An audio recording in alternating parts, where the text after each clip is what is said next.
Atenção! Vai começar agora uma teleaula de automação do curso profissionalizante. Este módulo tem um total de 20 aulas. Hoje, você vai assistir a teleaula número 17. Bons estudos!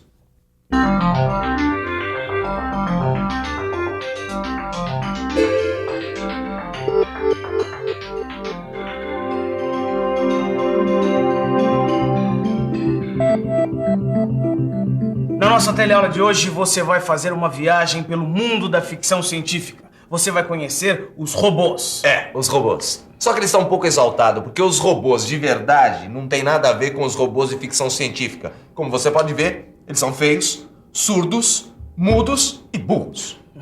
Mano, eu não tô exaltado, não. É óbvio que os robôs de verdade são bastante diferentes dos robôs dos filmes, mas eles também são super interessantes, porque os robôs conseguem fazer missões muito parecidas com as missões imaginadas pelos escritores de ficção científica. É verdade. Sabia? Então, se liga aí. Na teleaula de hoje, você vai conhecer os robôs industriais. Vai ver como é a sua estrutura e como esses robôs são controlados.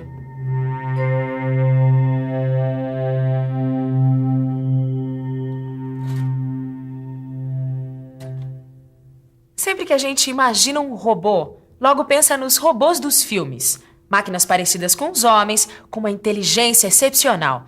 Mas apesar da tecnologia ainda não ser capaz de fazer robôs como os dos filmes, os robôs de verdade são máquinas bastante úteis e versáteis.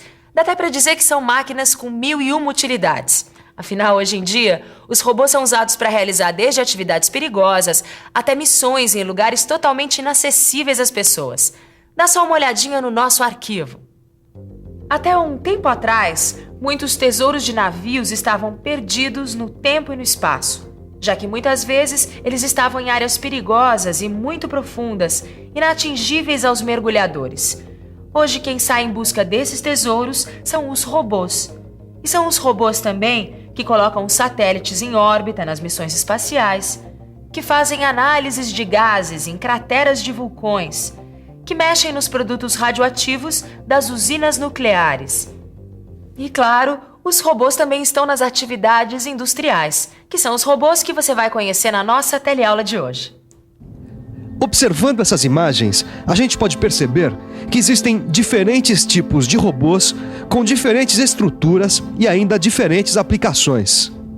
Agora, o que eles têm em comum é que todos eles são uma espécie de máquina CNC. O que eu quero dizer é que os robôs têm o mesmo princípio de controle das máquinas ferramentas CNC, só que com uma estrutura mecânica completamente diferente. Bom, tem gente que define o robô como sendo um manipulador mecânico reprogramável. Por outro lado, tem outras pessoas que dizem que o robô é um mecanismo automático universal. Bom, o que todo mundo concorda é que os robôs são máquinas controladas numericamente, feitas para executar uma grande variedade de operações. Eles são usados para pintar, soldar, na montagem de produtos, mas como você pode ver também, a maioria dos robôs são usados na montagem, na manipulação de peças e na pintura. E isso não é de hoje. Faz muito tempo que os robôs estão invadindo a indústria. Olha, mano, aqui diz que os robôs começaram a ser usados nas indústrias em 1961. Eu tô vendo. E também, olha, o primeiro robô utilizado foi na indústria automobilística. E diz que os robôs enxergam. Isso prova que você estava totalmente errado quando você disse que os robôs eram feios, surdos, mudos, burros e cegos. Eu disse que eles eram cegos? Eu não lembro, mas... Eu não disse isso. Mas também os poucos robôs que têm visão artificial, eles só conseguem distinguir contrastes, certo? Olha lá. Eles só conseguem observar as diferenças entre objetos claros e escuros. Bom, isso por pouco tempo. Tenho certeza, porque com a velocidade que as pesquisas andam, logo os robôs vão estar vendo, ouvindo, falando. Enquanto logo não chega, vamos conhecer os robôs que estão aqui na atualidade, começando por suas principais características. Uma das características mais importantes de um robô é o seu volume de trabalho. Ou melhor, o conjunto de todos os pontos que podem ser alcançados pela garra de um robô quando ele se movimenta. As garras de alguns robôs têm movimentos mais simples, fazendo o trajeto de uma reta. Outros robôs têm garras que giram. Outros ainda têm garras que fazem movimentos em todas as direções. E é claro que esses movimentos vão ser adequados ao trabalho que o robô vai desempenhar. Agora, o que todos esses movimentos têm em comum é a precisão. Precisão é fundamental no trabalho de um robô. Por isso mesmo, grande parte deles é acionada por servomotores elétricos, olha só. Porque o acionamento elétrico permite um controle mais fácil e maior precisão no posicionamento do que os acionamentos hidráulico e pneumático. Olha que maravilha, é precisão que não acaba mais. Demais esse programa de controle de robô, hein, mano? É. Você sabia que esses movimentos são feitos através de um servomotor elétrico, né? Lógico, eu sei. Só falta sair falando. Oh, mas para de comparar o homem com o robô. Olha só, olha os movimentos dele. Você sabia que o grau de liberdade do robô é medido pelo número de movimentos que ele faz com o corpo e com o punho? Ah, eu quero te mostrar uma coisa aqui. Tá vendo essa figura? O corpo desse robô faz movimentos angulares com o antebraço, na letra A, e movimentos angulares com o braço, na letra B, e movimentos de rotação na base, na letra C. Já com o punho, na letra E, ele faz movimentos angulares e de rotação na letra P. Tá dando para acompanhar, Torquato? Não, daria pra explicar melhor? Muito bem. O que isso significa? Que o número de graus de liberdade desse robô é 5, porque é o número de movimentos que ele faz. Presta atenção. Quando o corpo se movimenta, ele define a posição do centro da garra. E são os movimentos de punho que orientam a garra. É demais, né? Ele se mexe todo. E olha que são movimentos super complexos. Tem robôs nas indústrias automobilísticas que manipulam ferramentas super complicadas. A ferramenta fixada no punho dos robôs é chamada de órgão terminal. É o conjunto do corpo e do punho dos robôs que vai definir como esse órgão terminal vai se mexer e executar uma tarefa. Agora, dependendo da atividade que o robô vai desempenhar, o órgão terminal vai ser diferente, já que ele pode empunhar desde uma pistola de tinta até um aplicador de solda a ponto. A gente já viu o que são os órgãos terminais, o volume de trabalho dos robôs, mas e a estrutura mecânica? Como será que são feitos o corpo e os punhos do robô? É claro que, como tudo no robô, a estrutura mecânica pode ser mais ou menos complexa, dependendo do volume de trabalho, de quantas peças vão formar o corpo e o punho do robô, que por sua vez vão definir os movimentos desse robô.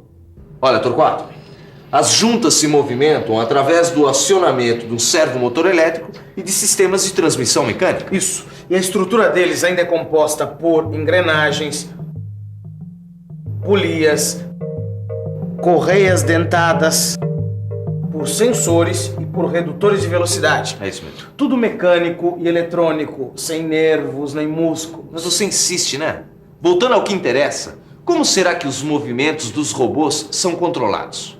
Controlar os movimentos de um robô significa fazer com que os seus motores girem junto com cada uma das juntas para que o órgão terminal alcance a posição desejada. Como você já viu, o controle dos robôs é muito parecido com o das máquinas ferramentas CNC. À primeira vista pode parecer muito fácil controlar um robô, mas na verdade esse controle envolve aspectos mecânicos, eletrônicos e de computação. Afinal, cada ponto do movimento do órgão terminal pode ter uma orientação diferente. Além disso, o controle tem que levar em conta o que o órgão terminal vai manusear, as acelerações e desacelerações, os atritos entre os componentes mecânicos. Enfim, é uma série de cálculos que devem ser feitos durante a movimentação do robô, ou como se costuma dizer, em tempo real. Mas é muita coisa pra controlar, hein, mano? E olha que já melhorou bastante, hein? Por exemplo, com o desenvolvimento dos controles numéricos com velocidade de processamento maior, componentes mecânicos, materiais mais leves e resistentes, os robôs ficaram mais rápidos e precisos. É, lógico. Mas mesmo assim, eles ainda são menos precisos que as máquinas ferramentas CNC. Como assim, mano? Depois de tudo isso que a gente viu aqui, você vai querer me dizer que os robôs não são tão precisos? Não, eles são precisos. Mas além deles serem menos precisos que as máquinas CNC, eles são muito limitados. Eles só fazem o que está previsto. Eu não tô entendendo onde você tá querendo chegar. É só pensar um pouco. Se acontece algum imprevisto no meio da trajetória, eles não têm como se safar. Além do mais, os robôs não pensam. Eles só obedecem o que os homens mandam eles fazerem. E eles são totalmente comandados e controlados pelos homens. Tudo bem, mano. Eu só quero saber como é feito um programa para controle de um robô. Só isso. Os métodos de programação dos robôs podem ser online ou offline. Na programação offline, que quer dizer fora de linha, é usada uma linguagem de programação parecida com a usada na programação das máquinas ferramentas CNC. Um tipo de linguagem que permite que o operador controle um robô que esteja trabalhando num outro ambiente. Na indústria automobilística, por exemplo, esse tipo de programação é usado para controlar os robôs que executam a solda de ponto nas carrocerias dos carros, uma vez que alguns pontos de solda estão localizados em regiões de difícil acesso. Só que esse tipo de programação ainda tem muitas limitações. Por isso, a mais usada ainda é a programação online, que é feita no mesmo ambiente onde está o computador, através de um painel de controle como esse aqui, chamado Teaching Box, que pode ser traduzido como caixa de ensinamento, ou ainda painel de controle manual. Vamos dar uma olhada nele mais de perto. Através desse painel, a gente movimenta os eixos do robô até o primeiro ponto da trajetória desejada. E essa posição é armazenada na memória do comando numérico. A seguir, a gente desloca o órgão terminal para o próximo ponto. E esse novo ponto é armazenado, e assim por diante. Enfim, armazenando cada ponto da trajetória e do movimento do órgão terminal, a gente ensina o robô o que ele deve fazer. Nesse tipo de programação automática, o trabalho do usuário, como você viu, é programar o robô para que ele repita exatamente o que foi ensinado a ele. E essa é justamente a desvantagem desse método de programação. Afinal, a cada nova tarefa, é necessário interromper a produção para ensinar ao robô essa nova tarefa. Tarefa. Mano, dá pra você falar qual é a função do robô nas indústrias? Torquato, a função é carregar materiais. Eles carregam e descarregam máquinas e distribuem materiais nas bandejas ou estrados. Tem robôs sendo utilizados nas montagens de produtos. Aliás, tem robôs sendo utilizados em muitas coisas. Porque como o robô é uma máquina universal, as pessoas sempre encontram novas aplicações para eles. Tudo bem, mano. Já que você insiste, o robô não é uma réplica do homem como nos filmes. Mas por tudo que a gente viu aqui, dá pra perceber que o robô substitui o homem como uma máquina-ferramenta. É isso? É isso mesmo, e isso em grande escala. Tem algumas indústrias automobilísticas com estações de soldagem totalmente automatizadas, com robôs que trabalham ao mesmo tempo com vários modelos de carros diferentes. A indústria automobilística é uma das principais usuárias de robôs. Nas estações de soldagem de carrocerias de algumas dessas fábricas, praticamente todo o processo é feito por robôs. Através de um sistema de identificação, a carroceria, ao passar pela estação, é identificada. E a partir dessa informação, é acionado o programa específico para o modelo que foi identificado, o que permite que uma mesma linha trabalhe com diferentes modelos de automóveis de um modo flexível. Flexível. Já ouvi essa palavra mais de 1000 vezes nesse telecurso de automação. É claro, e se não fosse essa tal de flexibilidade, certamente você não poderia estar fazendo essa pesquisa de robôs no seu computador. Tá bom, mano, tá bom. E você, para aprender direitinho, é bom fazer uma revisão sobre a flexibilidade dos robôs. E atenção, se liga aí que é hora da revisão. Na teleaula de hoje, você viu que os robôs são máquinas CNC. Viu que os robôs desenvolvem, principalmente, atividades de soldagem, manipulação de peças e pintura. E viu que o número de graus de liberdade de um robô corresponde à sua capacidade de movimento. Viu só como os robôs são super interessantes? Para você saber mais sobre eles, é só consultar no seu livro. É isso aí. Tchau, até a próxima.